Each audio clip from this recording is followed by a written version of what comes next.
So I'm waiting for her. Pusha, I think you have to call her. Okay, fine. I make a call to her.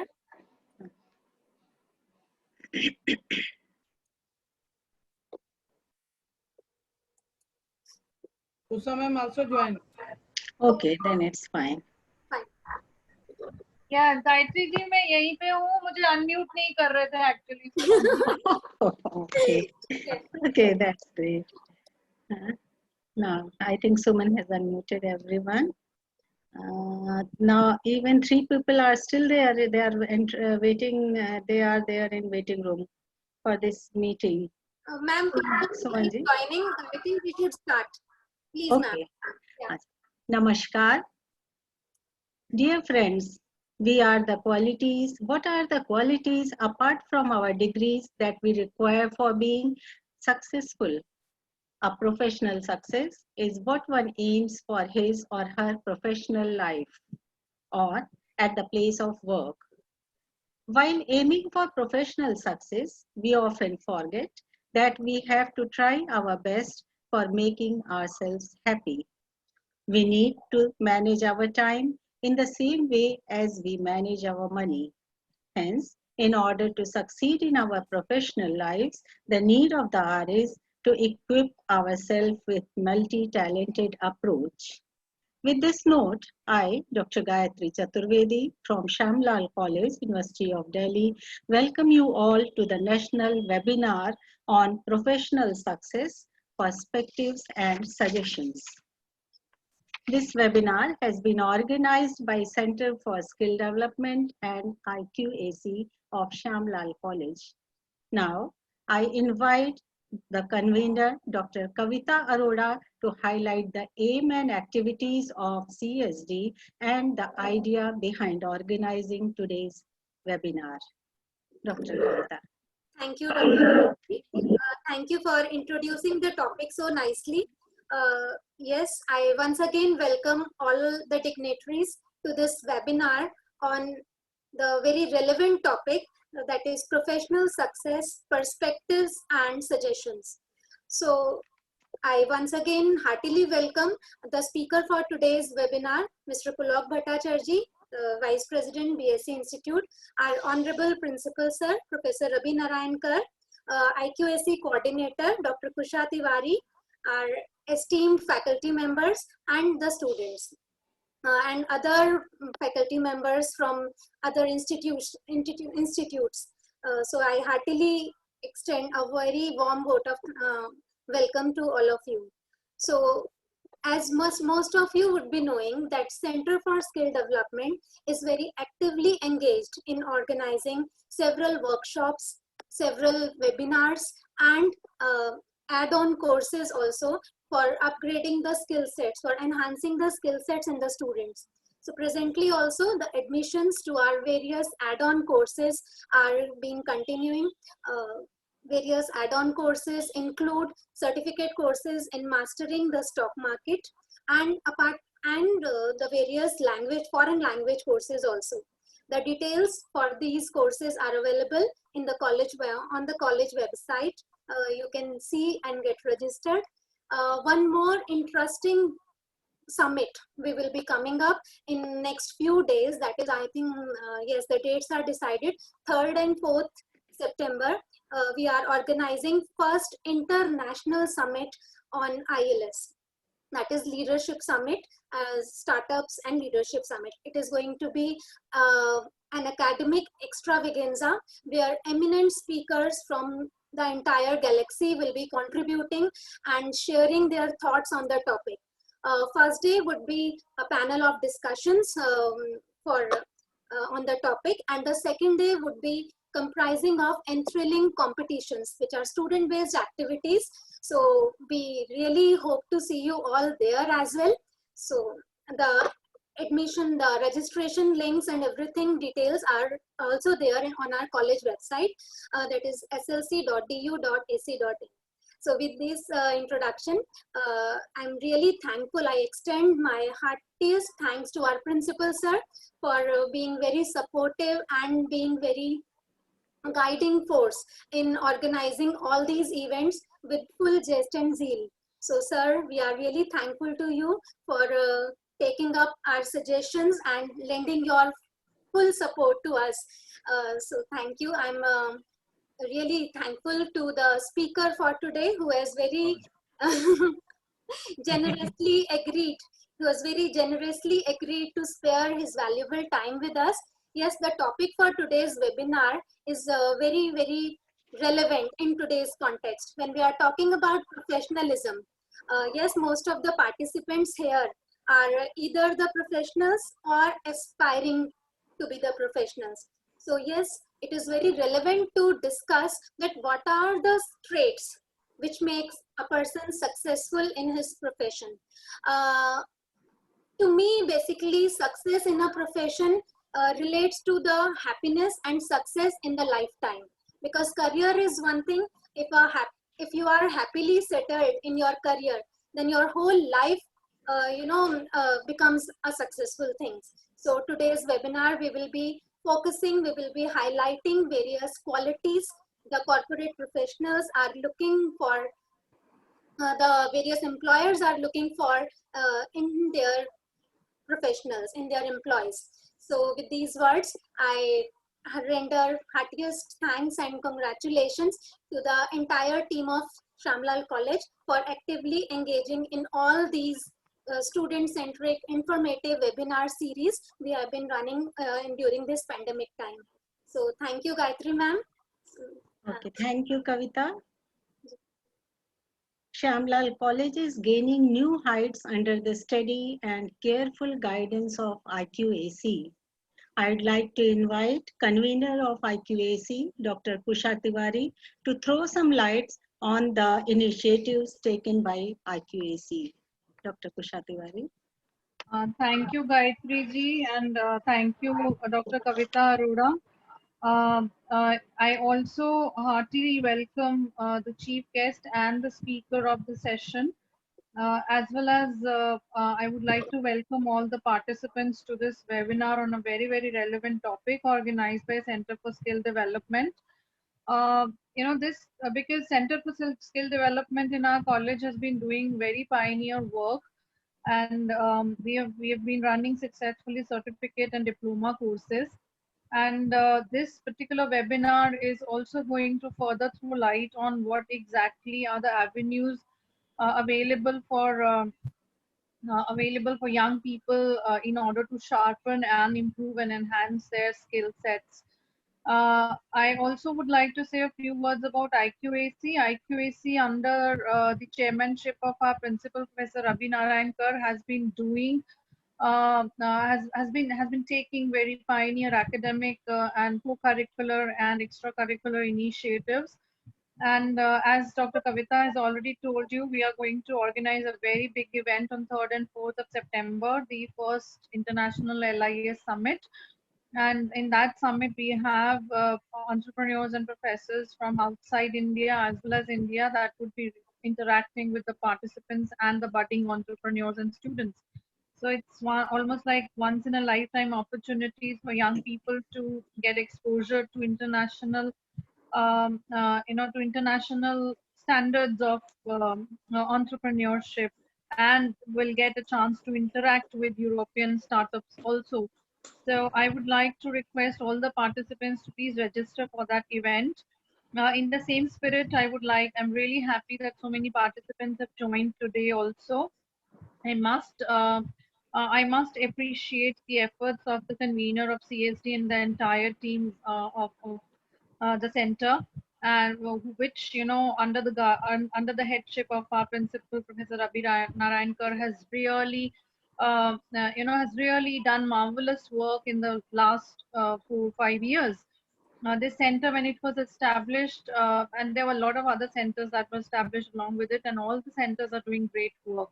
So thank you so much. I'm really delighted to be here, and we would be really happy to hear the speaker of the session. Thank you so much. I would request Gayatri ji to take over. Okay, thank you, Kusha. Now I would like to invite our principal, Professor Ravi Narayankar, to welcome the guest speaker and say a few words of encouragement. He has indomitable spirit to maintain the academic standards and discipline of our college, and his personal academic achievement are a source of motivation for us. Sir, please take the mic. Principal, sir. Thank you, Dr. Gayatri ji, for saying very kind words.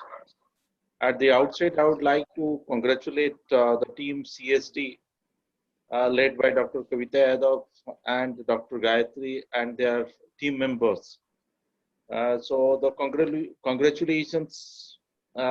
It's not only congratulating the team CSD for doing the kind of the good work they have been doing throughout, but at the same time, each time whatever they are doing, they are surpassing the previous records also and previous work.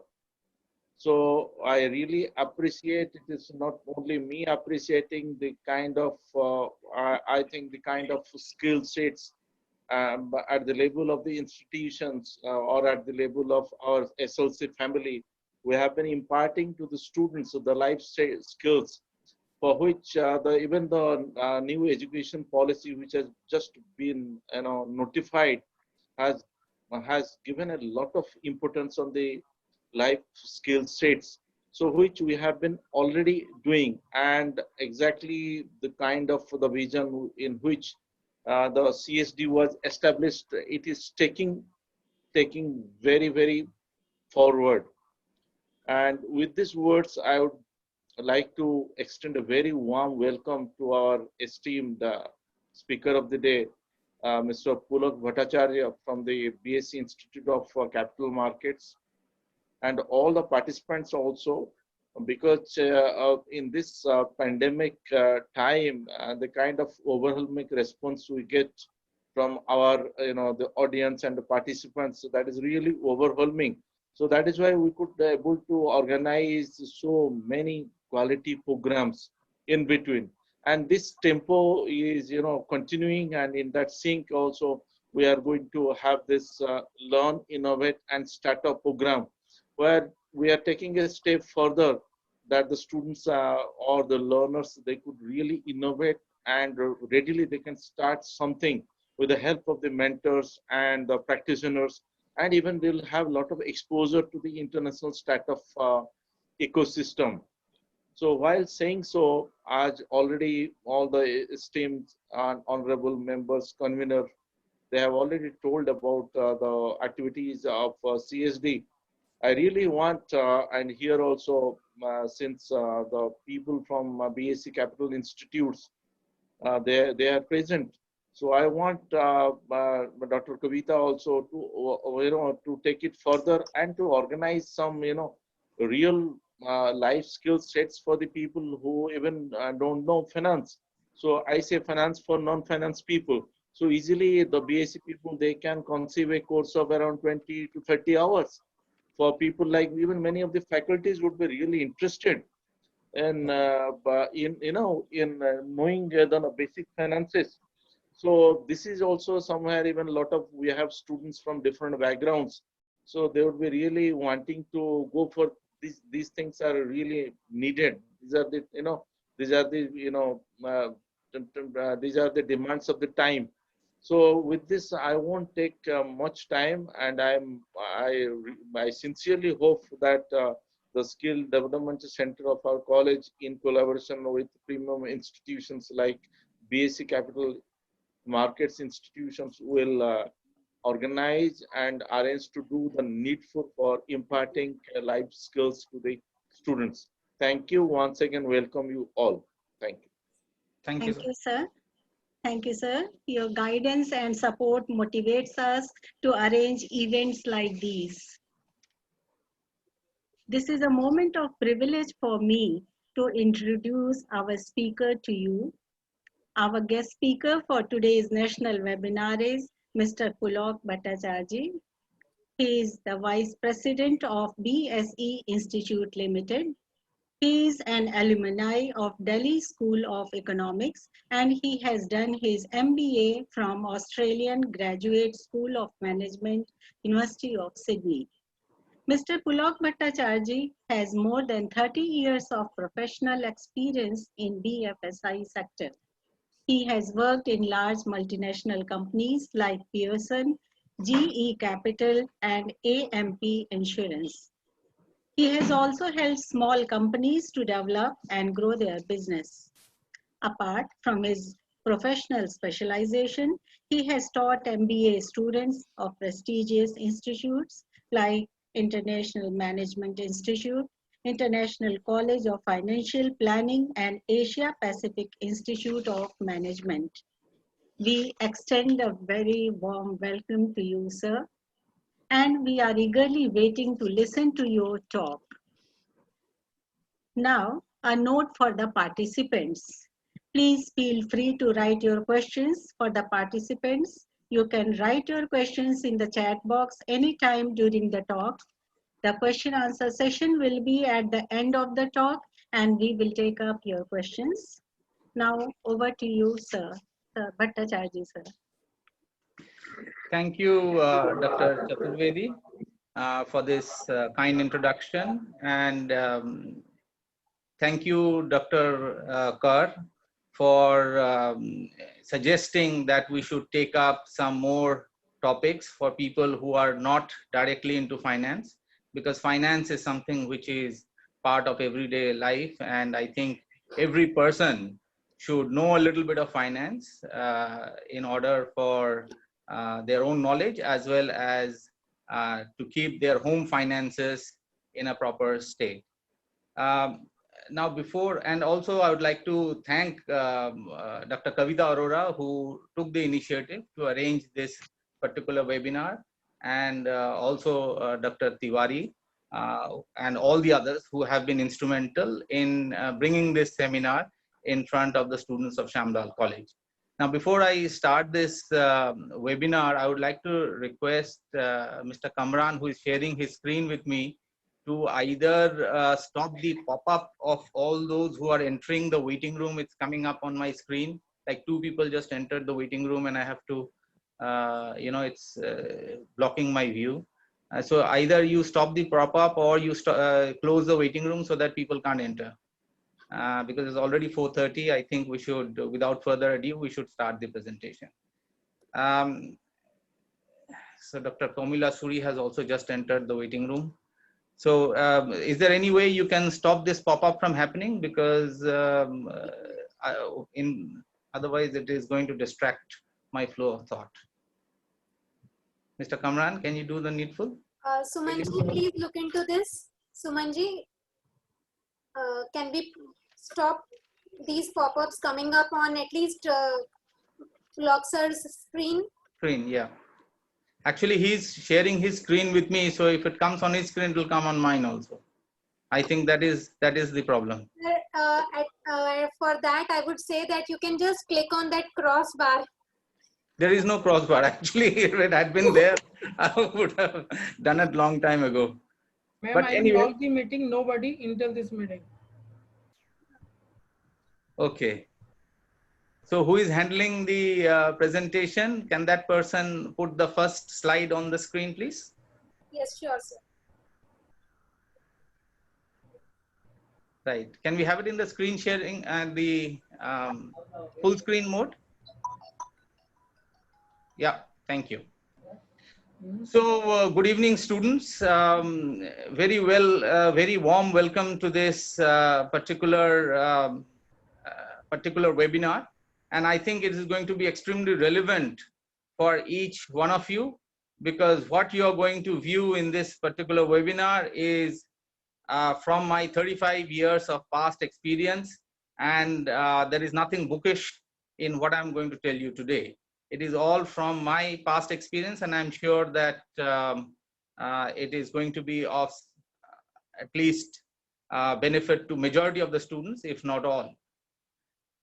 Now, can we come to the first screen, please? Right. So we are actually in some very exciting times. When I was a student like you in the 80s, India was not even in amongst the top 10 countries in the world in terms of GDP. Today, India stands at number 4, something which all of you should be really proud of. And in terms of purchasing power parity, PPP, we are at number 3. So India is, and we are going through really exciting times. And I am told that in the days to come, when you people graduate, that time there are going to be 2 nations, China and India, where majority of the growth will take place.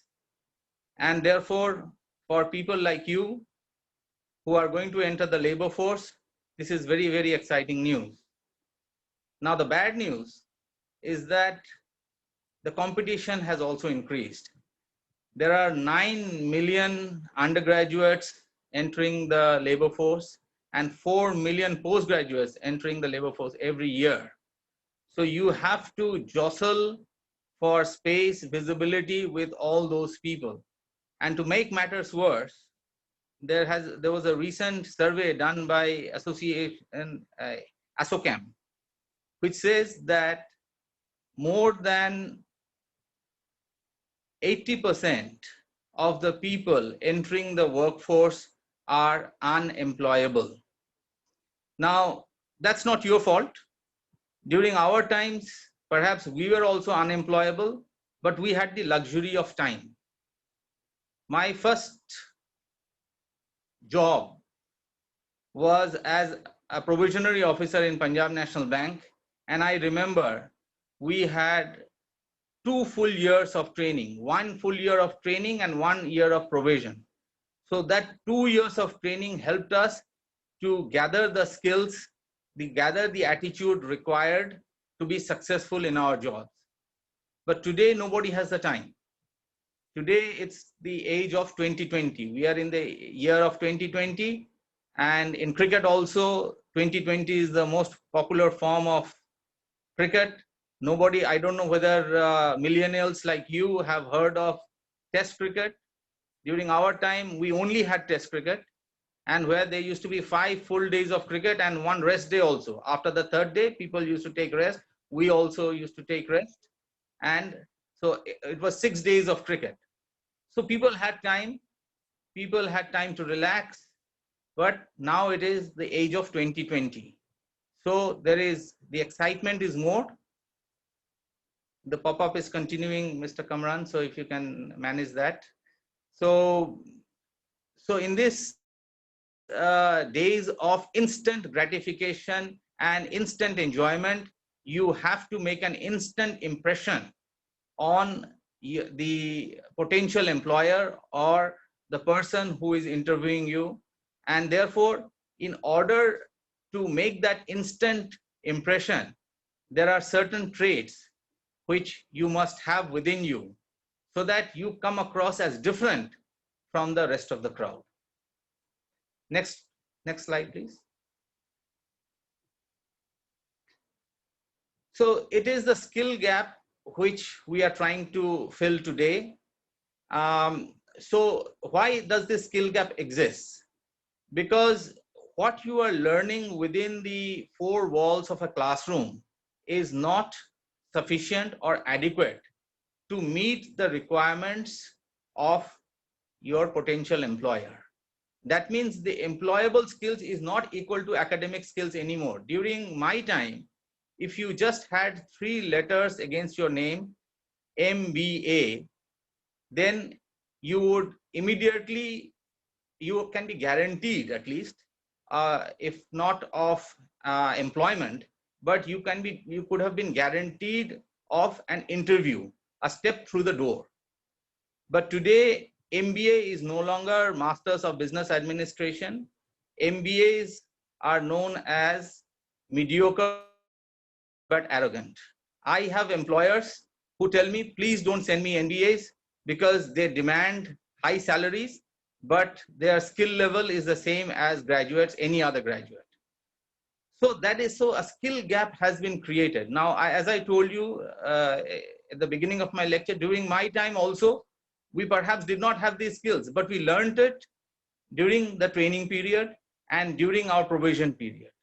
Now you have to learn it while you are pursuing your graduation or your post-graduation, so that you have the skills that the employer requires in order to be employable. Next slide, please.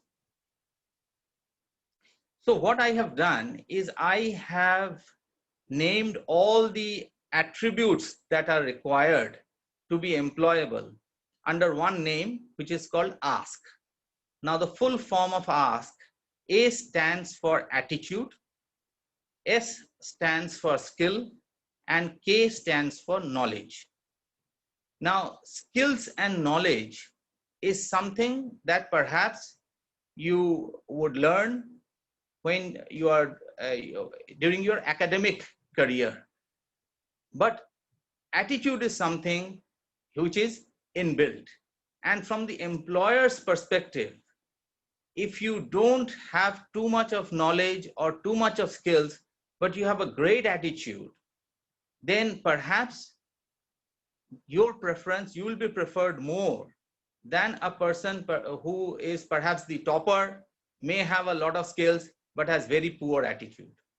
So from the employer's perspective, attitude comes before skill and skill comes before knowledge. So it is in this order that you must try to self-introspect and see that whether you have the right attitude and skills as well as knowledge to really cut the ice and also come across as someone who is different from the rest of the people.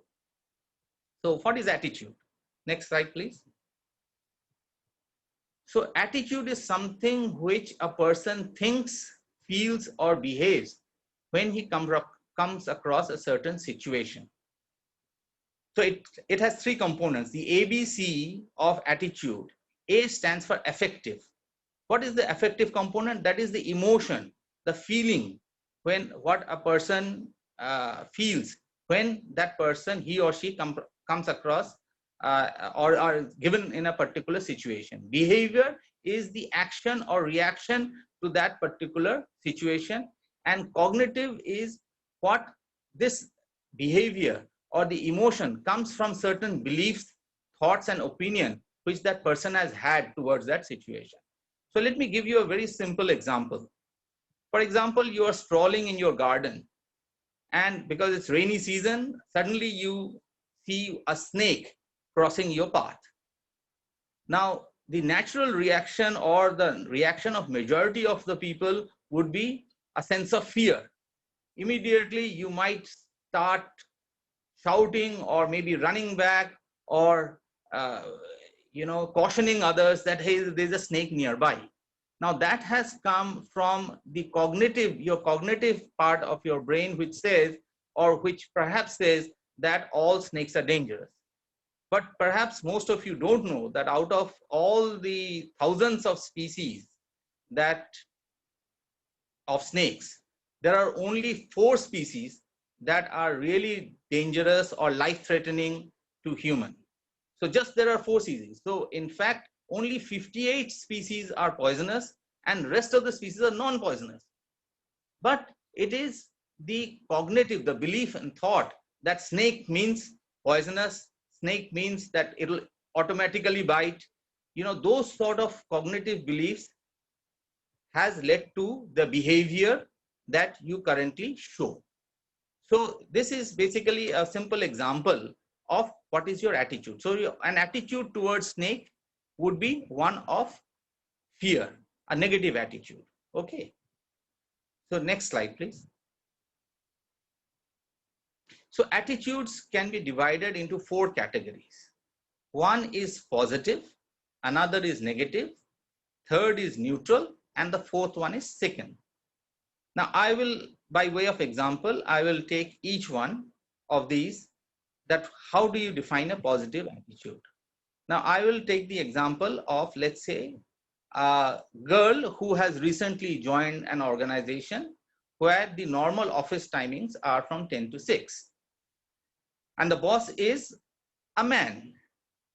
Now, suppose one fine day, the boss calls that particular girl and says that Neha, for example, I'm just taking the name of Neha. So Neha, can you stay back a couple about for an hour or so, because I have an urgent presentation to give to my boss and I need inputs from you. So if you don't mind, please stay back for an hour so that you can provide me those inputs. So Neha says, yes, boss, absolutely. Please tell me what are the inputs that you need and I'll get to it straight away. Now that is called a positive attitude. Okay, now let's take another name. Let's say the same question is put by the boss to Anita. And Anita says that, sir, I actually have to catch the metro at 6 o'clock because I have a doctor's appointment at 6:30. And if I stay back, I will not be able to, I will not be able to meet that particular appointment. And then it will result to this, that will give 1001 excuses, which Anita may have made up on the spot and refused the boss for that particular piece of work. Now that is called a negative attitude. A neutral attitude, let's say the same is given to another girl, let's say Anju. Anju perhaps she might not like staying back after work, but she says she reluctantly accepts it, not with too much of enthusiasm. And okay, sir, okay, please tell me what you need. And in a very reluctant fashion, takes the work, because on the one hand, she doesn't want to stay back after office hours. On the other hand, she feels that if she refuses, it might have a negative impact on her future growth in the company, and therefore she reluctantly takes the work and does it. She does the work, but she does it in a very reluctant fashion. The third one, the fourth category is called second. So let us say, let's take another example of another. I'm not taking any more names, so you get the point that second attitude is of a person who not only refuses to the boss to do the work, but next day in the morning during tea break or lunch break, she tells her colleagues also that, I don't think our boss is a good man, or boss has some bad intentions towards girls, because this is what happened to me. And then she might make up 2-3 other additional stories, add a lot of spice, and might malign the boss for no fault of his. So that is called a second attitude. Now you might think that these are extreme examples, but in the 35 years of my experience, I have seen or heard of each of these cases where these things have happened. So this is happening in real life, and therefore I think I need not tell you which particular attitude will be favorable and which is not favorable. I am not saying that any of the attitude is good or bad, but from an employer's perspective, I think a person should have a positive attitude if that person needs to grow in the organization. Next slide, please. So what you need to do is, as I told you, that time is limited. You have to learn the skills on the run. So instead of the old crow, where the crow picks up pebbles and raises the level of water one by one, gradually and slowly, you need to find a straw and drink the water like the modern crow that is shown in the slide here. So you need to upgrade your skills in order to do it. Now, what are skills, first of all? So can we move to the next slide, please? So the skills that are required are, first of all, I'll focus on the soft skills, and then I'll focus on the hard skills. Now, the grading of skills are totally personal to me. Some people may have a different grading, but if I am interviewing a candidate, I would put communication skills at number 1. Because no matter how skillful or knowledgeable that person is, if that person is unable to communicate, then I don't think that that person is of much use to the organization. So in an interview, or when I'm interviewing a person, then I would first check on the communication skills. Next is interpersonal skills. Now, obviously, when you are working in an organization, you are not working in isolation, or you're not working in silos. You are obviously working with other members of the team. So the way you come across to your peers, the way you come across to people of other departments, the way you come across to your boss, how you communicate, in what manner you communicate, what is your tone of communication, that makes a lot of difference. Therefore, I think the next skill that each one of you need to have is interpersonal skills. The third major skill that I think every employee needs to have is flexibility. Now, I think the example that I gave you earlier, where we found that while one person did the job very happily, and while the other was so rigid that could not, could not change that attitude of 10 to 6, even if there is some emergency or there is some urgent need. So that is called an inflexible attitude. Now, that attitude may have come from anything, but whatever may be it, in an office environment, or in an environment where you have to meet deadlines, especially in private sector, in that case, you must be flexible. You must be prepared to work extra hours, work flexible hours, and you must be able to also some people, they argue with the boss because of certain fixed notions in their head. They have certain notions about a particular thing in their head, and they will argue with the boss.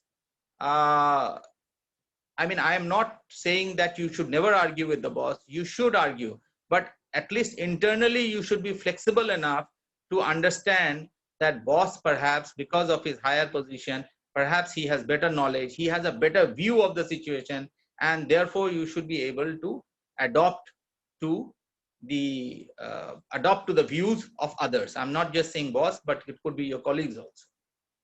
The fourth very important trait that is required is decision making stroke problem solving, because there can be nothing more irritable to a boss than to have one employee come every 5 minutes and say that, sir, should I do this or should I do that?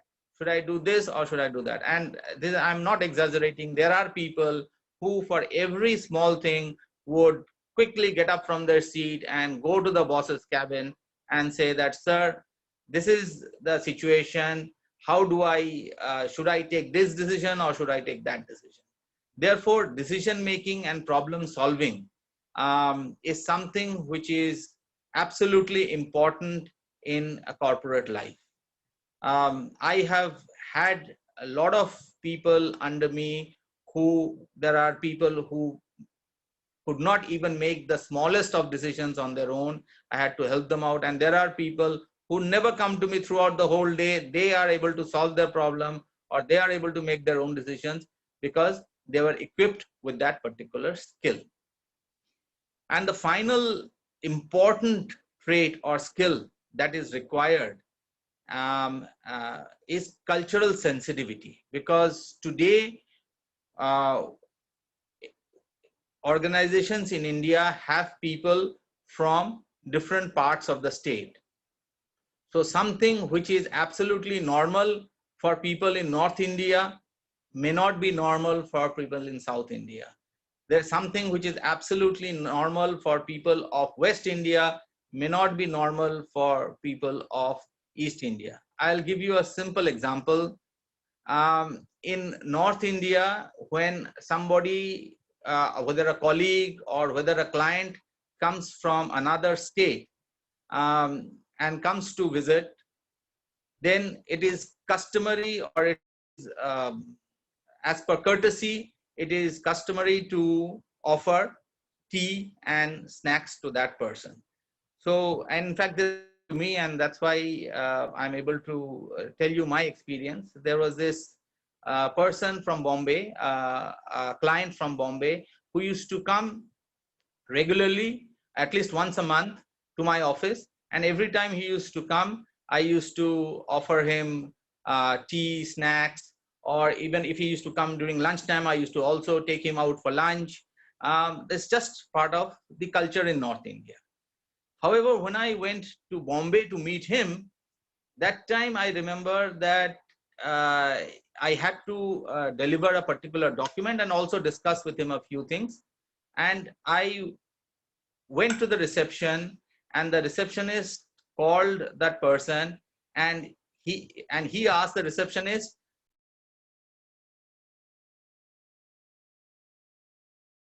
take that file,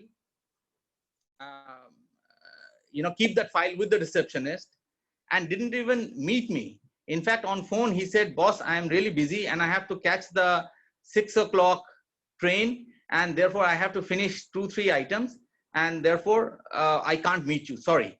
And I came all the way from Delhi.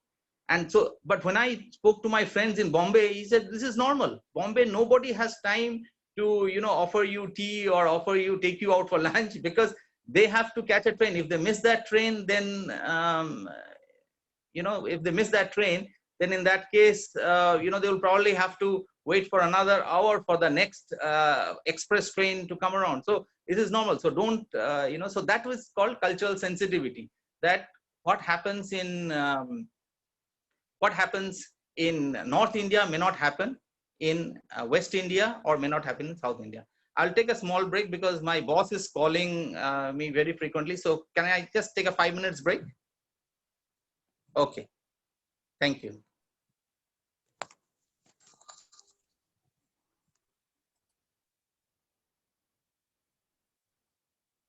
So sir has taken a 5 minutes short break because of his very busy tenure. So I would like to take this time for making you familiar with the discussions. We can continue with the discussions here. That sir, whatever sir has told is basically very, very relevant in today's times. So far, we have discussed various attributes which are necessary, which are very required for success. So any one of you can share their experiences if they want to. You can write in the chat box, we can unmute you. Yes, please.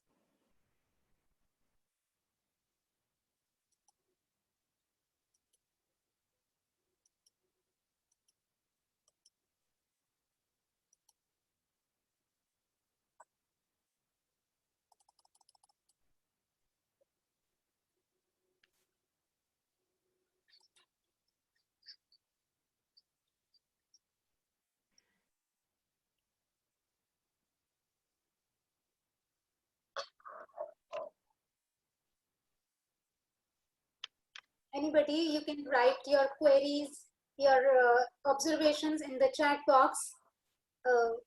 We can continue with the discussion.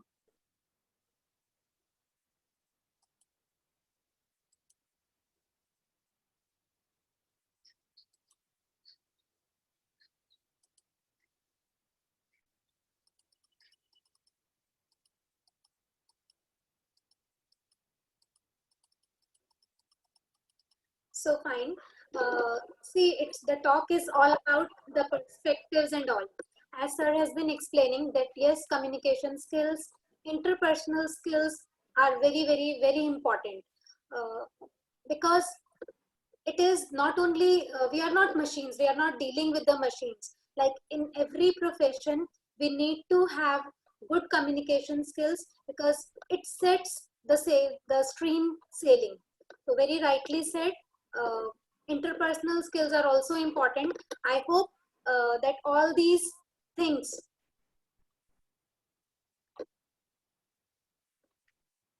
yes.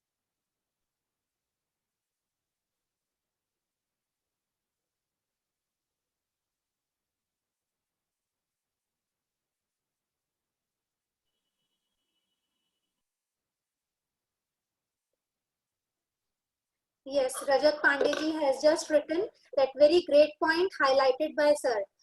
So yes, a great time. That is, now we have to grab skill with knowledge. Yes, definitely we have to grab skill with knowledge. See, today is the era of multi-faced, multi-talented people. We cannot survive by possessing just one set of skills. We have to have there we have to be there with all kind of interpersonal skills, communication skills, and yes, attitude is the most important. So that's why people are working on continuously in upgrading their skill sets on continuous basis. See, I remember and I know several professionals. Yes, attitude plays a great role in one's life. Very right. This is Nishtha very rightly said, because your attitude determines your attribute. This has also been, sir is free with this call. So, Ma'am. sir can Thank you so continue. much. Yeah. So I think this was a very live example of flexibility. Yes, sir.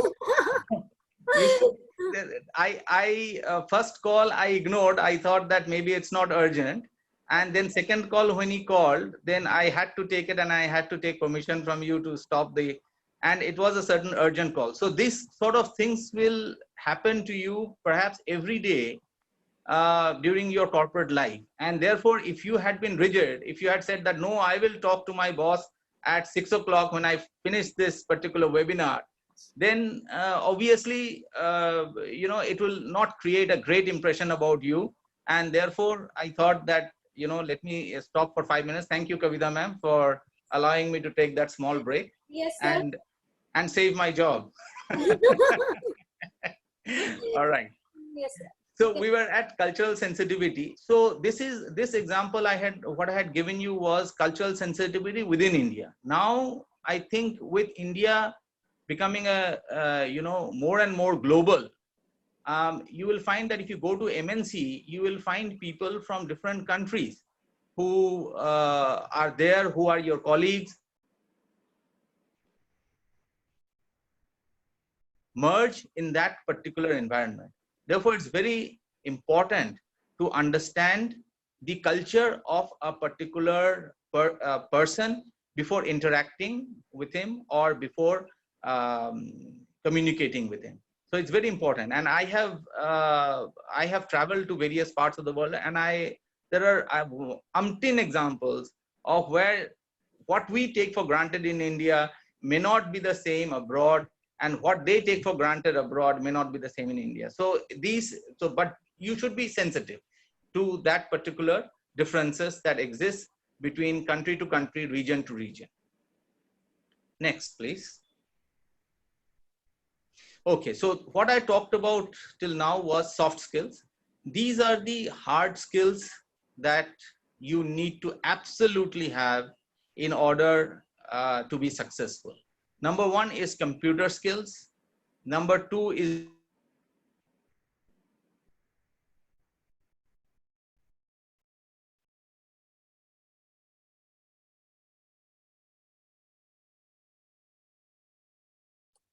HR domain. You should know the various skills that are required in HR, marketing, same, accounts, same. So therefore, you, depending upon which particular, I'll come to your question later, Bhavya, cultural sensitivity. Let me finish the presentation. I'll take questions one by one. So domain specific skills is the second skill that you must have. Analytical skills is again once a universal skill that each and every one of you have, whether you plan to go to HR domain or marketing domain or finance domain, you need to have analytical skills, because today is the is the age of data overload and information overload. Now, if you're not able to analyze which information is relevant for you and which particular data is useful and which is not useful, you will end up in a total mess. Therefore, you have to have analytical skills to separate the wheat from the chaff. So you must know what is important, what is not important, what is useful, what is not useful, and that kind of analytical skills that you need to have. And finally, and again, I'm emphasizing the language part, and I'm happy that during the beginning of this webinar, Kavita ma'am said that they have a lot of language courses also, which students take, and language skill is very important. International language, of course, is important, but within India also there are various languages. So if you are a Hindi, apart from Hindi and English, you should know at least one regional language. You should be able to understand and speak at least one regional language. If you are a non-Hindi speaking person, then apart from your mother tongue, Hindi and English, you must know one more language. Now, this is if you want to grow in life. I know all my bosses, chairmen, managing directors, they know at least 4 languages. Like whenever I go and meet my boss, he speaks in Bengali, or at least he greets me in Bengali, which breaks the ice, which makes me comfortable. Because if you hear your own mother tongue from a person, especially if that person is not from the same state as you, it will be music to your ears. So knowing a language will help you cut barriers. It will help you communicate. It will develop your interpersonal skills. Therefore, knowing a language is very, very important. So these are the 4 top hard skills that you must have as future professionals or future managers who want to grow in life. Next, please. So in the computer skills, these are the 3 skills that you must have, and absolutely, I would say, essential for your day-to-day existence. First and foremost is the Excel.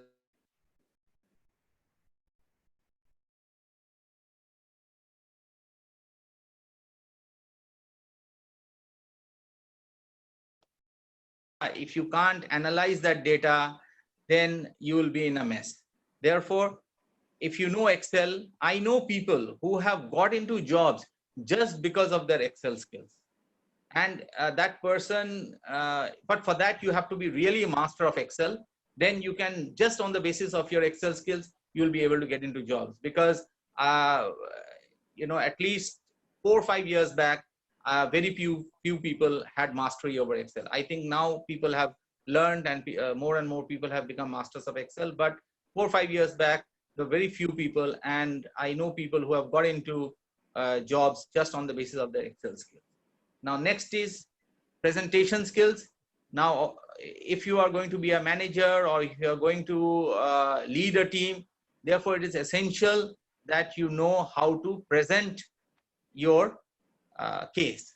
You need to maybe every month, definitely you need to present to your boss which direction your business is heading towards. What are your plans for the future? What are your plans of increasing the revenue of the company? So if you're not able to present that in a nice and easy to see and easy to understand manner, then obviously you will be at a disadvantage. And therefore, presentation skills and PPT skills are extremely important. And finally, Word. Now, the reason why I say that you need to have expertise in Word, because it will help your language skills. I know a lot of people who write abbreviations when they are communicating with their bosses. They have multiple spelling errors, despite the fact that Word has a spell check facility. They have huge grammatical errors. Even Word has a facility where you can check the grammar. But despite that, people are writing, rubbish, even during, even while sending mails and writing. For example, a case in point is that if you are going to say, if you are going to say going to, instead of writing going to, people says gonna. Wanting to, they say wanna. Now that might be okay when you're texting somebody, but when you are, writing a mail to your boss or to your superior or even to your colleagues, then I think you should avoid using the abbreviations that you normally use. So I think knowledge of Excel, PowerPoint, and Word are absolutely essential for your day-to-day existence in a corporate. Next slide, please.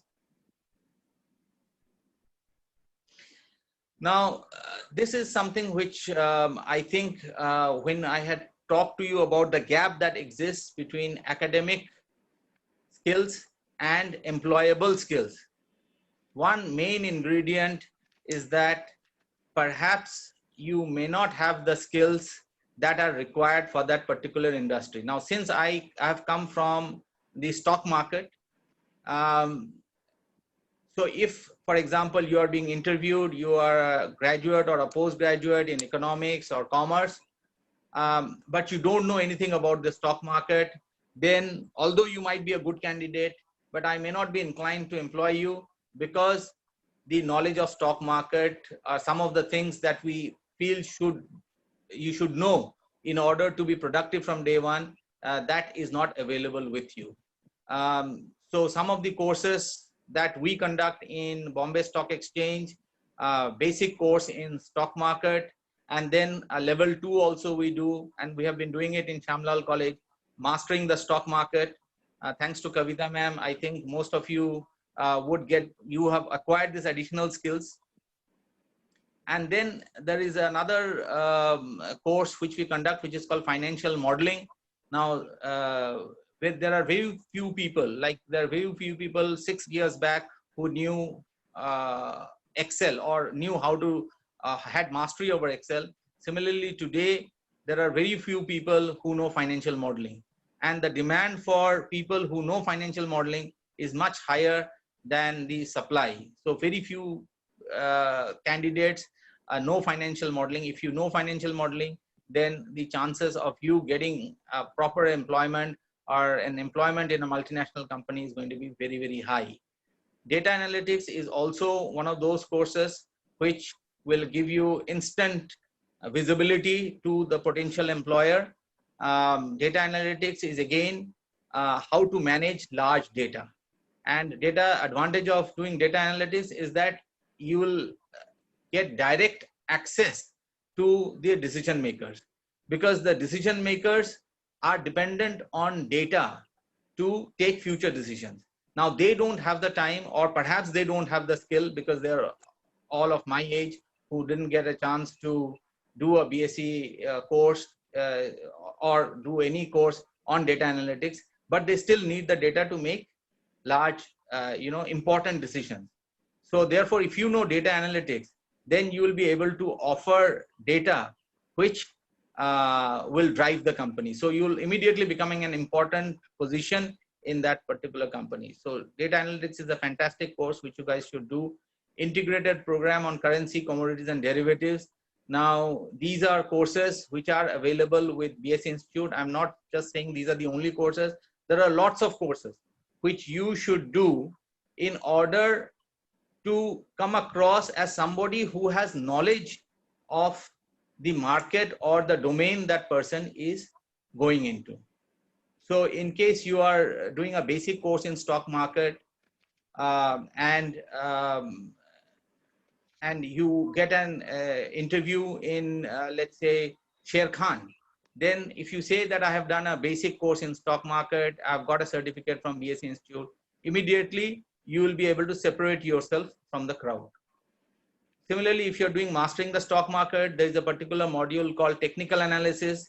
If you say that I have done technical analysis and fundamental analysis, then immediately you will be visible and you will be able to stand out from the crowd. So all these courses you are doing to not only to add to your skills, but to be different from the other people who are also being interviewed. So the reason why I have given BSc courses is I'm from BSc. There are lots of courses that are available. Maybe NSE also has a lot of courses. So you can look into their website, you can look into BSc website and see which courses are suitable.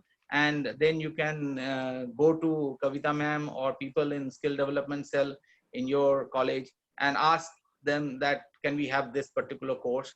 And I would suggest that if you don't have an Excel course in your college, then I think that you should ask Kavita ma'am to start a course on Excel, because Excel is something which is domain agnostic, which means that whether you are planning to get into the finance stream or marketing stream or HR stream or whichever stream you go into, you need to have knowledge of Excel. Not only knowledge, you must be able to master it to a certain extent, because not only that will help you also, but it also it will distinguish you from the crowd. So all these skills will help you to distinguish yourself from the others. Okay, next please. So about let me talk to you for 2 minutes about BSc Institute. Those of you who don't know about what BSc Institute is, BSc Institute is a wholly owned subsidiary of Bombay Stock Exchange, which is actually, this is an old slide, so it says 140, but now it is 143 years old company, and it is the oldest stock exchange of Asia. And all our courses are derived from the experience that we have had in these last 143 years, and therefore all our Harsh, please hold your thought. We will have a good question answer session at the end. So I'm glad you brought up that question. We'll bring it up later. So that from 143 years of experience, whatever knowledge and experience that we have gained, that we are the extract of that knowledge is being taught by us and by faculty who are actually industry experienced. So they will not give you bookish knowledge. They will tell you practical examples. They will give you case studies so that your learning ability is enhanced. Next slide, please. So since I'm talking about stock exchange, so just give you a few examples. I think many of you might be from the commerce stream, and therefore you must know that a stock exchange is a modern temple of wealth. It is a place where wealth is created. If you ask your parents or maybe somebody who is older, people might think stock exchange to be a place for gambling. Question answer baad mein karenge na. So it is not a place of gambling. It is an institute of wealth creation. Now the people whose photograph is there on your screen, they are the 3 richest people in the world. The first one is Warren Buffett, second one is Bill Gates, and third one is Jeff Bezos.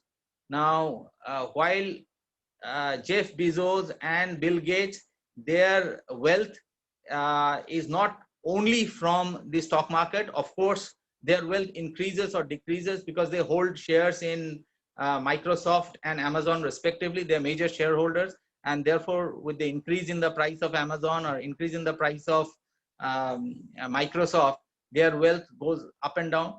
But they also their net worth from the business that they individually run.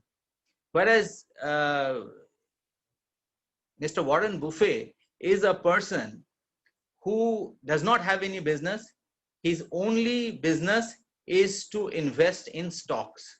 Now, why I have given the photograph of these 3 people is that they have become the richest people in the world just through the stock market. I mean, I'm talking about Warren Buffett, who has got it only through the stock market, and the other 2 have got majority of their wealth from the stock market. So stock market is actually a temple of wealth, and that temple is visited by only 2% of India's population. You will be surprised that 98% of India's population does not visit the temple. They would probably be visiting Birla temple, they would probably be visiting any other religious temple, but they will not visit the stock exchange. And this is the place where wealth can be created. And it can be created only by that person who has knowledge about the functioning of the stock market. The reason why stock market has earned a bad name is because the 98% who don't have any knowledge or any experience of stock market, venture into the stock market and inevitably lose money. And then they blame the stock market. Now that is very unfair on the stock market, because let's say if you don't know swimming and you go to a pool nearby and you try to swim, I guess there is only one conclusion, that you are going to drown, or you'll really struggle. That's because you don't know how to swim. But ask a swimmer, he will say that, oh, swimming is the easiest thing on this planet. You just have to regulate your breath, and there are certain strokes that he might tell you, and it's the easiest. Similarly, the stock market is something very similar. If you know the tricks of the trade, the rules of the market, when to invest, which stock to invest, what is the indicator for you to enter the market, what is the indicator for you to exit the market, then stock market will become as easy for you as swimming is for a swimmer. And there is a lot of money to be made in the stock market. All are billionaires, obviously. Now, just to give you just to tell you how wealthy these people are, all of them have a net worth which exceeds the gross domestic product of 30% of nations in this world. Their net worth is more than the gross domestic product of 30% of the nations in this world. For example, the net worth of Warren Buffett is around 70 billion. So billion is, there are 9 zeros after the 1 digit. So 1 billion is 1 and then followed by 9 digits. 100 billion is the net worth of Jeff Bezos. About 80 billion is the net worth of Bill Gates. So where do they get all this money from? It is, I mean, majority comes from the stock market. Next slide, please. So just to give you another perspective, see the CEO of Coke, his name is James Quincy. Now his salary is $1 million per year. Now this is an old slide. So 4 years ago it was 1 million. Today it is 1.5 million. So even if his salary is $1.5 million per year, and he's probably working 16 hours a day for 365 days a year. Normally, if you're the CEO, apart from the salary that you get, you perhaps have no life of your own, because you're always, your mind is in your company, how the company is going, which way the share price is going. Look at Warren Buffett.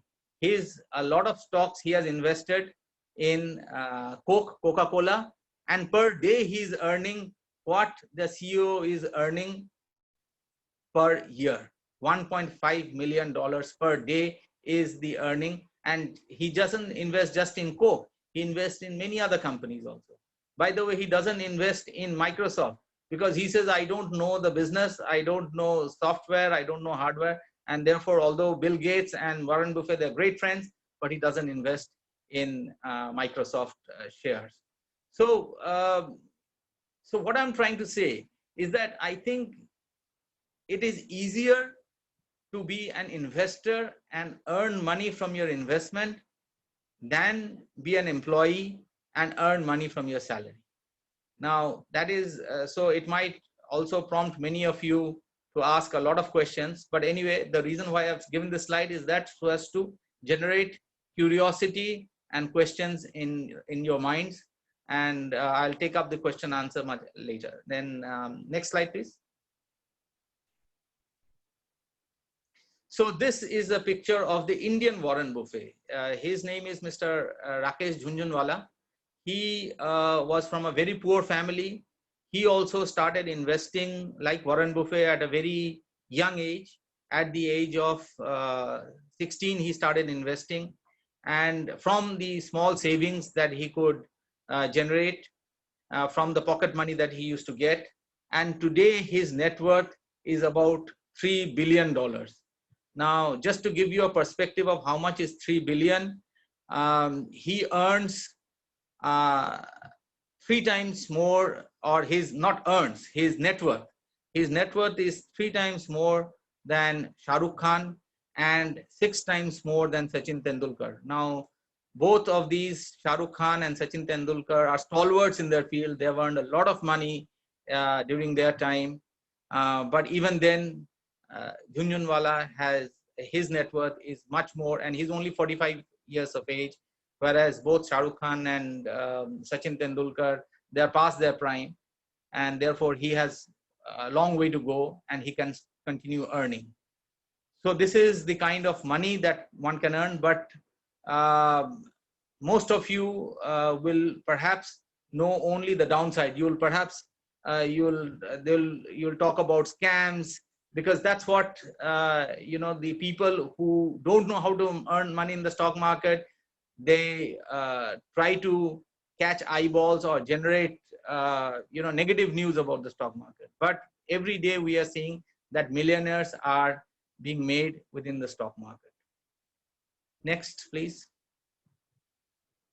So just to give you an example of the type of wealth that one can create, TCS, HDFC, Hindustan Unilever, I think you have heard these names. These are companies which are listed in the stock exchange. Now, during the period 2011 to 2016, the figures within the brackets is the increase in the net worth. That means it's a delta. The increase in the net worth of these companies in the 5 years that they were listed in the exchange. So 2,637 billion, 1,475 billion for HDFC, 1,266 billion are the incremental growth in the net worth. So imagine if you had been a shareholder in any of these three companies, how much increase your investment would have been. So this is, it's just not a pie in the sky. It's not something that which is alien alien to India. It is, that's why I gave you the example of Rakesh Jhunjhunwala. I am giving you the examples of TCS, HDFC, Hindustan Unilever. There are many more. There are 5,000 companies listed in the exchange. However, you need to separate the wheat from the chaff, which means that you need to identify the good stocks from the bad. Only 10% stocks are good, but you should know how to identify those stocks and how to create wealth. Next. So this is a more recent example. That was of 2016. It was an old slide, but I thought let me give you a recent example of a company called Adani Greens. In November 2018, which was not too far back, just 1.5 years back, the share price of Adani Greens was only 29 rupees. In June 2020, the share price increased to 480 rupees. So it increased by 15 times in a short period of time, more than 15 times in 1.5 years. Now there is no investment today, and this is during COVID times, by the way. During COVID times, the share price of this company has increased from 29 rupees to 480. So if you had just invested 1,000 rupees in this company, so that would have become 15,000. And if you had invested 10,000 rupees, it would have become 1.5 lakhs in just 1.5 years time. So this is the kind of growth and appreciation that you can get in the market. Next, please. So this is an example I like to give to young students like you, because I know a lot of you are smokers. Some of you are passive smokers. So this is an example I give so that you can quote this example whenever the passive smokers are with active smokers. See, one packet of cigarette is worth 125 rupees. So all my friends, and in fact, this is an old slide. So I believe this 125 has become 250. So a packet of cigarettes perhaps today is worth 250. But let us run with 125. So if 125 rupees, if one smoker were to consume one packet a day for 25 years, then the total hole in that person's pocket would have been 11,40,625 years. However, if that smoker were to invest that same 125 rupees in a product called SIP, which is a short form of systematic investment plan, then that meager sum of 125 rupees would have been converted to 1 crore rupees in the same 25 years. I know a lot of my friends, when their child was born, they started investing just 500 rupees per month in this product called SIP. And today, that investment of 500 rupees a month has become almost 1 crore in their, and their child is now 22, 23 years old. So it has become. So you don't have to be a master of the stock market in order to invest in a mutual fund or invest in a product called systematic investment plan. You just need to be financially savvy. People invest in fixed deposits. They think that that is the safest investment, but the returns that you get hardly covers the inflation. So therefore, perhaps in today's today's market, when it's a declining rate, interest rate scenario, it might not be wise to invest in fixed deposit. You might like to look into mutual funds. In fact, government, SEBI, they are making people aware of what are mutual funds, what are the advantages of mutual funds. And if India is going to be a developed country in the future, it's necessary that more people start investing in the stock market. Only today, only 2% to 3% people invest in the stock market, but in advanced countries like USA and Japan, more than 30% of the people invest in the market.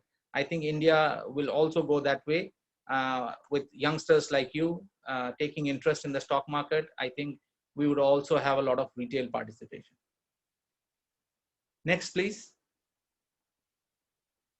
So this is the good news. We are in 2020 right now. Had it been not for the pandemic, perhaps the growth would have been much higher. But today you can see that both banking, life insurance premium, mutual funds, broking revenue. So this is the BFSI sector in total.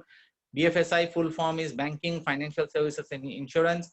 They have grown, and obviously they need skilled people. They need people with the right attitude that I've mentioned. So obviously the companies can't run on its own. They need people to run them. And I think it's important that you are adequately equipped and skilled to enter the job force and fill up those vacant positions. Next, please. So BFSI is, as I said, is the fastest growing sector in the economy right now. Even now, despite the pandemic, it is growing at 5.5 to 6% at the moment, and soon the growth is going to be in double digits. Therefore, before you graduate, you need to be adequately skilled and employable. And I think that's the last slide. Can you just see the next slide, please? So just to wind up and just to summarize what I have just discussed in the past 1 hour or so, that LASER is an acronym again, which I have designed in order for you to remember that what is it that you need to do in order to get all the skills and all the qualities that are required for an employer. First, I mentioned that you need to learn an additional language. Second is that you need to get additional certifications. Third, can you go back to the earlier slide, please? Third, you need to join some sports, because there is no better thing than sports, whether it is a team sport like cricket, like volleyball, like basketball, or an individual sport like table tennis, or maybe shooting or squash. Irrespective of what sports you play, sports will give you team spirit. Sports will enable you to have interpersonal skills. It will give you all the necessary skills that are required to be a team player. And therefore, get into any sports. If your college has any facility, similar facility, I'm sure every college has. Therefore, you must get into that. Be aware of your environment. Keep your environment clean. Try to get into social work in whatever small way you can. And finally, R stands for recreation. So apart from academics, you must do non-academic activities. So get into quiz, elocution contest, or things which are non-academic in order to develop a holistic personality and become employable and distinguish yourself from the others. So I think it was a rather long session. The faculties are all getting impatient because perhaps they have a lot of other household work to do after this. So, so I wind up. This was my last slide, and now I invite questions from the floor. Thank you, sir. It was a wonderful experience for us. And now, my dear friends, all of you, try to have positive attitude, improve your skills, both soft skill as well as the hard skill, and try to do your best for your success. Don't sit and wait, look for the next opportunity. And with continuation of Bhattacharya ji sir's talk, I would like to invite Dr. Kavita Arora, and she will introduce you about some courses we are having in our college. Dr. Kavita Arora. Gayatri ma'am, sorry for just being there between the question answer session and you. I know. Yeah, but it was a continuation of what Bhattacharya ji sir has said. Definitely. So it is just in continuation. So I felt like interrupting. Sir, we are really very, very thankful to you for introducing our students, for familiarizing our students the skills to excel in their professional life. Not only in their professional life, but also making extra bucks, extra money also by investing in stock market. So thank you. Thanks a lot. As Dr. Bhattacharya has just said that you need to remember laser. L stands for language, A stands for other skills, and so on and so forth. So we are proudly sharing with you that Center for Skill Development, your own Center for Skill Development, Shamlal College, is offering you various add-on courses. Since past few years, 3-4 years, we have collaborated with Bombay Stock Exchange Institute Limited. As sir has just introduced lavishly about certificate courses in stock trading, we are offering these 2 variants of the Mastering the Stock Market course for all of you. There's a crash course for 30 hours duration, which is running with immense success from past 3-4 years. We have successfully trained 5 batches of students in this particular course, and on demand of the students, this year we have introduced a detailed course in Mastering the Stock Market for 100 hours duration. The content in both these courses is more or less similar, but yes, as the name suggests, that this crash course will be definitely having hands-on practice, but due to time constraint, sometimes the students from non-commerce background feel that little more practice time should be given to them. So for all those who belong to sciences or who belongs to arts group, we have this Mastering the Stock Market detailed course that is there for 100 hours. So all of you are invited to join these courses. The details, the registration links will be shared in the chat box soon, and we will be sharing them through emails also. The registration links are also available on college website, so you can just click on that. As sir has very rightly said that today is the era of multiculture, like multinational culture. We have so many MNCs working there with us and for us. So it's really, really very relevant for all of us to know and have expertise in one or more foreign languages. For that sake, we have introduced, we are running successfully since past 2 years, the various certificate courses in foreign languages, various diploma courses in foreign languages, and this year we have offered advanced diploma in foreign language also. So for certificate course in foreign languages, we have 6 languages for you, and all these courses are under the respective departments of University of Delhi. All rules and regulations and degrees and certificates will be there at par with the rules of Delhi University. You can go through the guidelines. We will be providing you as a link, and they are also guidelines are also available on our college website for taking admissions. Minimum requirement. Basically, I would like to cut short that these certificate courses are there for 10+2. second year we can take admission in Shamlal College. Yes, ma'am, you can take. For these language courses, 10+2 is the minimum requirement, minimum eligibility, and all those students who have already done certificate course in any of the language is eligible to take admission in diploma course in that respective language. And likewise for advanced diploma, the prerequisite is diploma in that particular language. So at present we are just offering advanced diploma in French language only, because it is a university requirement that we should be running a particular language since past 2 or 3 years to complete its term. So we invite the admissions from all of you. For more details, yes, the students have given all the links. Thank you. Thanks a lot to the team CSD. So this was the basic introduction I wanted to share with you. And these courses definitely will be a skill enhancement, as our principal sir has very rightly said that yes, the new policy, the new education policy has adequately emphasized on the importance of vocational training, skill enhancement courses, and we at SLC are very proudly offering, very collaboratively offering these courses from reputed institutes. One of them is BSc Institute, the premier organization in stock market courses, and the other one is your own University of Delhi for various language courses. So we just wish you all the best to join these courses and look for a great bright future ahead. So thank you, Gayatri ma'am, for allowing me to enter this room. And now please continue with the question answer session. Thank you, Kavita ma'am. So let us have a quick question answer session.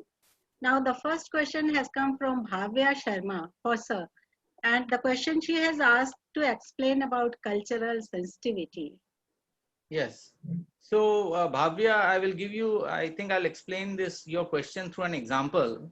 One of my friends who was working with a multinational company in India was a very, very bright and very hardworking person.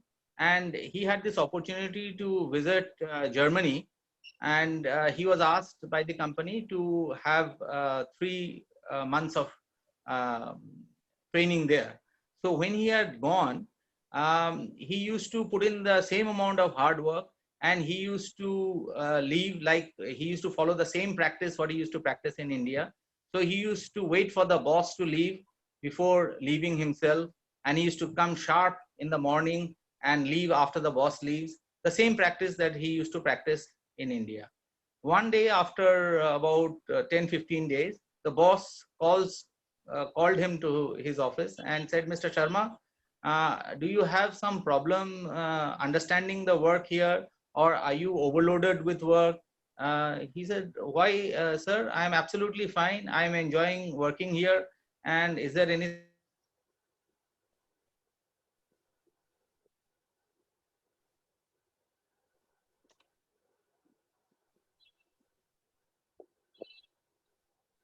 Sir, you are not audible. Pulok sir? I am not on mute. No, So- sir. Now you are audible. Please continue. Okay. So have you heard the beginning, or should I start from the beginning? No. The beginning was there. Just last Okay. few seconds. Yes. Okay, last few sentences. So when my friend was called by the boss, he asked that, why are you staying back after office hours? Can't you see that everybody is leaving at 6? Why are you staying back? So he said, sir, I'm waiting for you to leave before leaving. So he says that, why? I have some other work. You have been given some other work. I haven't asked you to stay back. So if you stay back, then I have only 2 things to conclude. One is that you are not able to cope up with the work, or second is you are too slow to complete the work that has been assigned to you.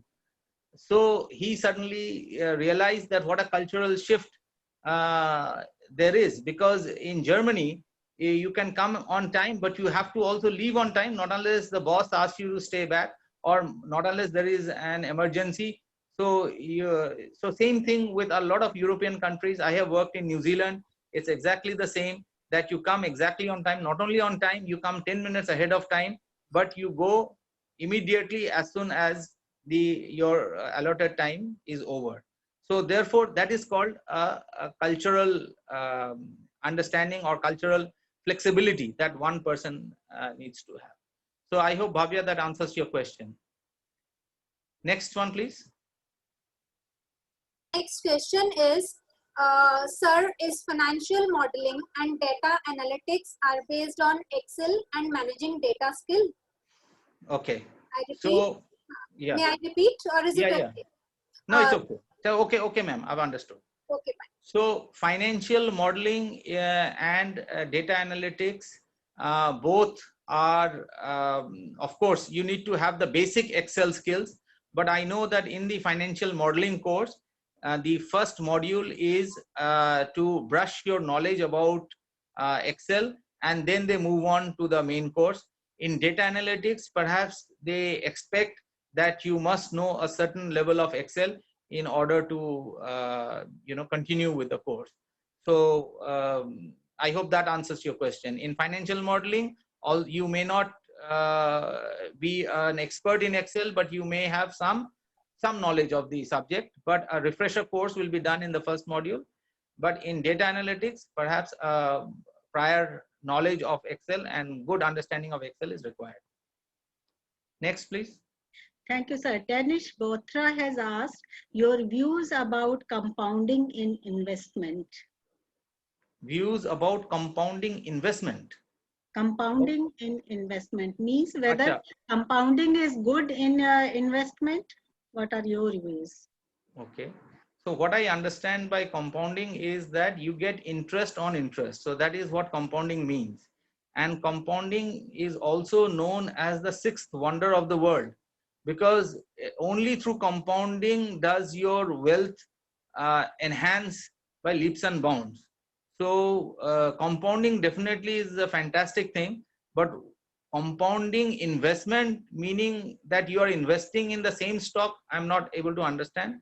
But whether it is one stock or multiple stocks, the compounding effect obviously takes place, because when you invest in a stock, then after some time, if the stock is doing very well, then perhaps you will get some dividends, you get some bonus shares, and that automatically leads to compounding on your investment. So I hope that answers your question. Okay. Next. Thank you. Thank you, sir. There is one question. What is important, personal success or professional success? And how these two things are connected? And do you think success is only to earn money or anything else? So the question is like, what is the size of a rope? You know, a rope can be 10 meters long, it can be 100 meters long, and can be 2 inches long. So although I have understood the gist of your question, which says that whether it is important to be professionally successful or personally successful, I have rarely seen a case where a person is professionally successful but not personally successful, although I have seen a few cases where a person has given so much of time and attention to the profession that the person has neglected personal life, and perhaps that has disturbed the personal life to an extent. But I think in today's time, in mutual funds, there is a particular category called balanced fund, where debt and equities are balanced. In debt, you get returns, constant returns, but the level of returns may not be that high. In equity, you get very high returns, but it may not be constant. Sometimes you get very high returns, sometimes, so it's volatile. In balanced fund, you get both. So what I'm trying to say is that I think as youngsters, you should try to have a balanced approach. But I think in the initial part of your career, you can take chances and you can be a little more less risk averse. You can become a little more aggressive, and I think that is the best way to look at it, because you don't have much responsibilities, you perhaps will not have a family life. So I think you should focus on professional success during the initial period of your career. Thereafter, maybe after you get married and then you start a family, then slightly, you start switching from aggressive focus towards professional growth to maybe a balanced growth. And maybe by the time you retire, you switch everything to just debt funds, which is fixed deposit. So you can just look for constant growth. So I think I have managed to compare the investments with your personal ambitions. Thank you, sir. This was my question. Now, a question from Rajat Pandey. Sir, most common fight, MCOM versus MBA. What is the current scope and best suggestion from your side? Okay, good question. As I told you during my lecture also, these days MBAs are not in demand because MBAs are known as mediocre but arrogant. So I think in today's market, I'm not, and why I'm saying MBAs are not in demand is because of mushroom growth of MBA institutes, where they just, they don't focus on the academic content or on the rigor. They're just printing degrees and giving it away. So I think there is no answer to this question whether MCOM is better or an MBA, because it's not really a competition between MCOM and MBA. It is horses for courses. So if you are getting into a particular field where maybe the managerial duties are more, then perhaps they will prefer an MBA. Whereas if you are getting into a banking scenario or maybe in an accounting firm, then I think MCOM will get more preference than an MBA. So it depends. It's horses for courses. I think that is my answer.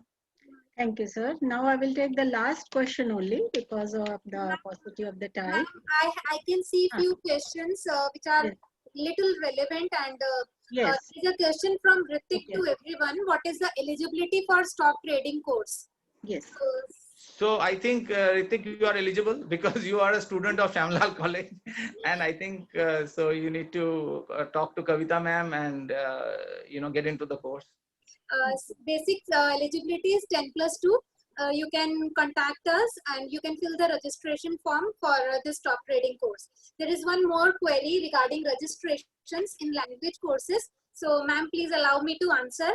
I would like to read the question that she did the registration. This is for Jyotimay Gupta. He did the registration on language course but has not received the call yet. So further, what she or he has to do?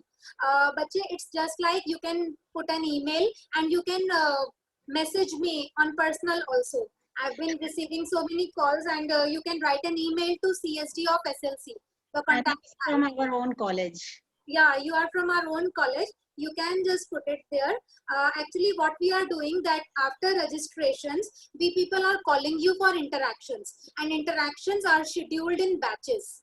For language courses, we are scheduling interactions. So definitely after registrations, within 2 days, you get your email and a call further for your interactions. If you still have any query, you can talk to me in person or email us at csd of slc at du.ec.in, whatever email ID is given, right?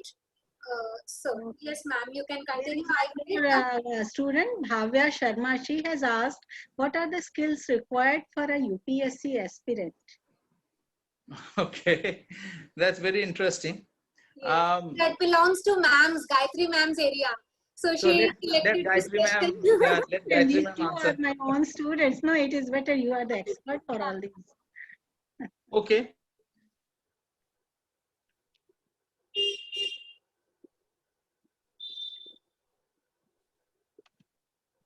Multiple choice, I mean, if you see your aptitude as an administrator, as a strict administrator or a capable administrator, an efficient administrator, then you should take the UPSC exam, not just because society asks you to take the exam.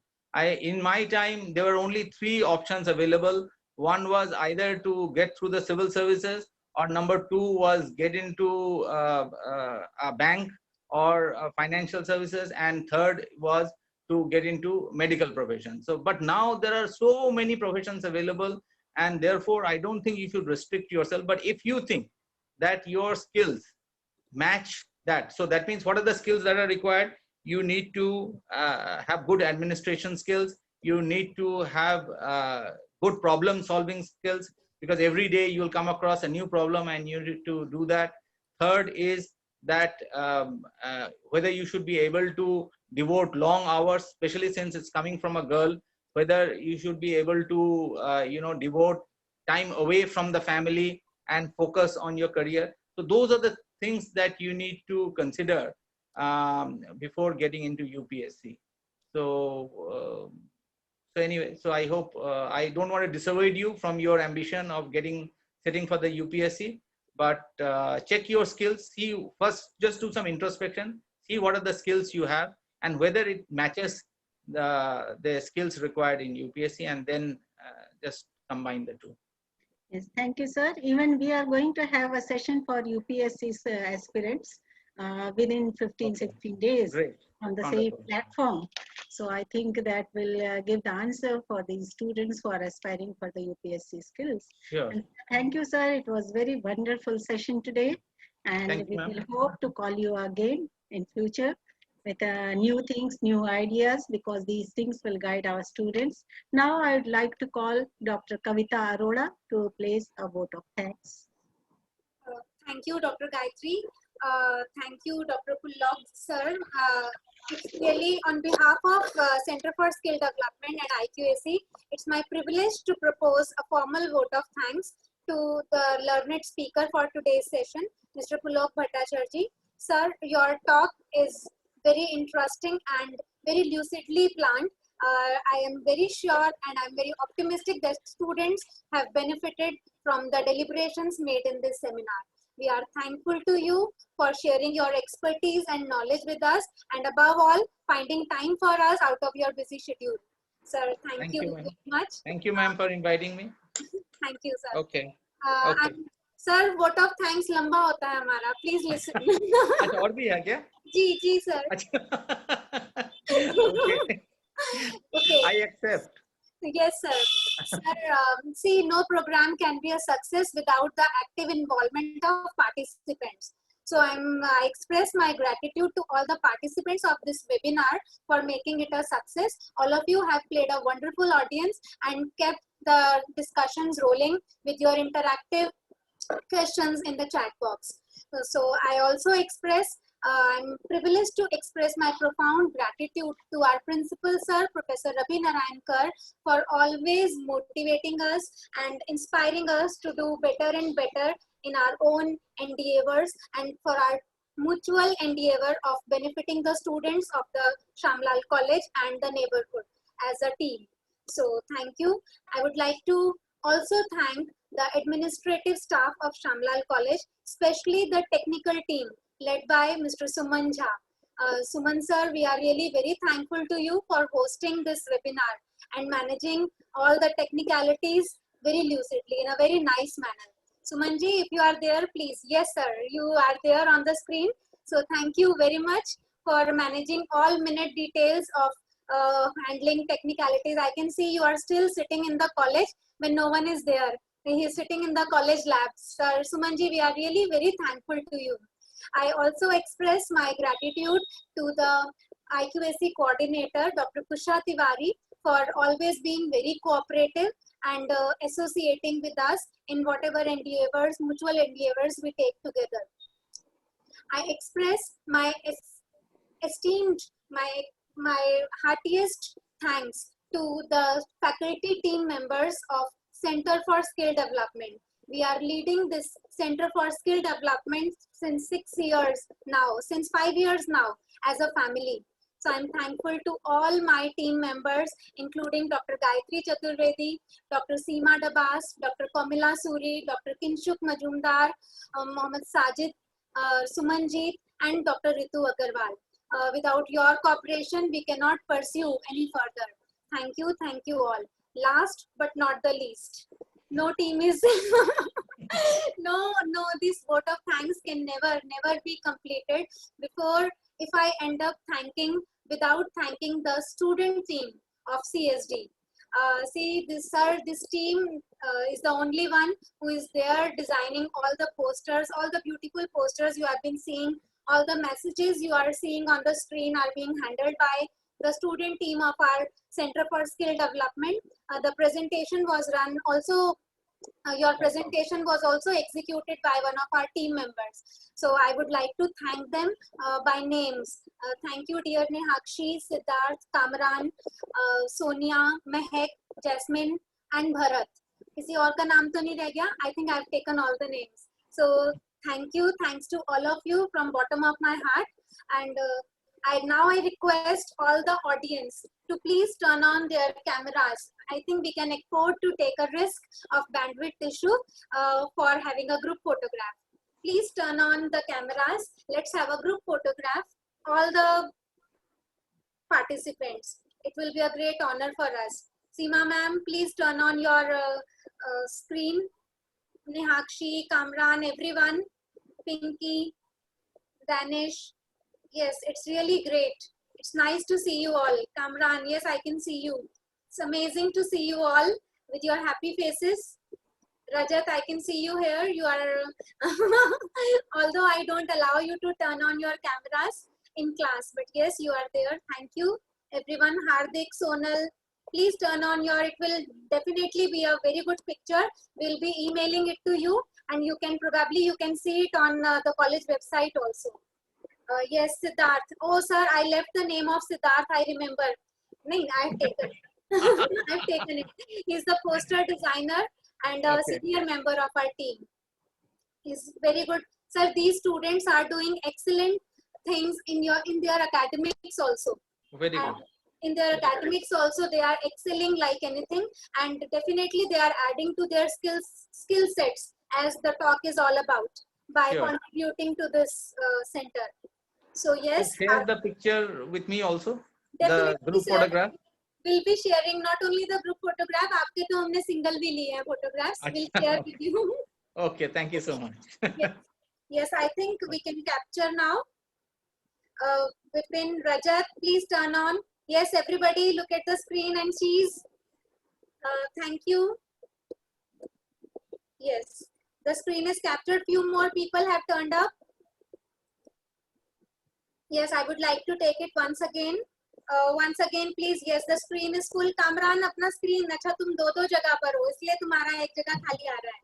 Okay. Yes. Somebody else also please take the picture. Thank you. Next screen. Sir, there are so many participants. I need to make a few rounds of these. Please allow me for a couple of seconds. Yes. The second screen is also there. Please turn on their screens. Everybody. Yes. People are turning on their screens. So thank you. Thanks to all of you. With this, I would like to thank Dr. Gayatri Chaturvedi for once again for hosting this webinar excellently. Thank you once again to you also, sir. Thanks to everyone. Thank you, Kavita ma'am. Okay, thank you. Bye-bye. Bye. Now all of us can leave. Thank you all.